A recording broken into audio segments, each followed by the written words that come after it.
Today in the Gospel reading, we see the presentation of Jesus in the temple. And the parents of Jesus, that is Mary and Joseph, bring baby Jesus to be presented in the temple.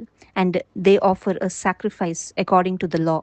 That was a pair of turtle doves or two young pigeons. And we see in the temple there was a man called Simeon. And this man was righteous and devout. He was looking for the consolation of Israel, and the Holy Spirit was upon him. And it had been revealed to him by the Holy Spirit that he would not see death before he had seen the Lord's Christ.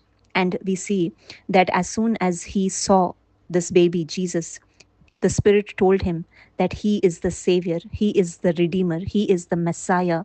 And we see that Simeon took the baby into his arms and he blessed the Lord and he said, "My eyes have seen your salvation." We see that Simeon knew that salvation is through Jesus alone. And he said, "A light of revelation has come to the Gentiles and to all the people." My dear friends, today we need to know that Jesus is the only way to salvation.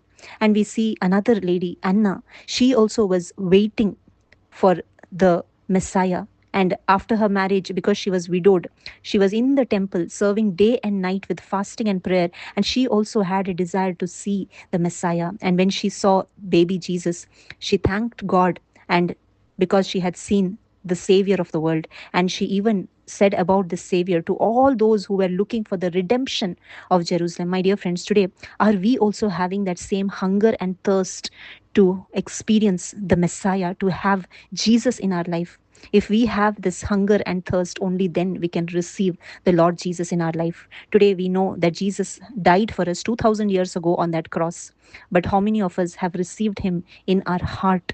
And this can happen only if we truly have a desire.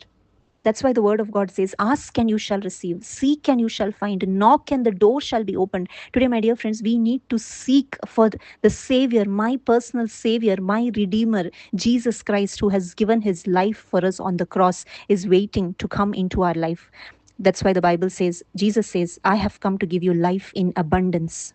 And this life we can only receive through Jesus. And all those who receive Jesus know that they have eternal life. The purpose of having faith in Jesus Christ is not for only for this life, but it pertains to eternal life. That's why we see in today's reading, in the reading of Hebrews, Jesus himself took the form of flesh and blood like all of us, and he conquered death. Jesus died, but he rose again. And all those who believe in him, when we receive this gospel, we are freed from the fear of death, because death no longer has control over us. Because Jesus rose from death, all those who believe in him will also rise again. We have the hope of eternal life.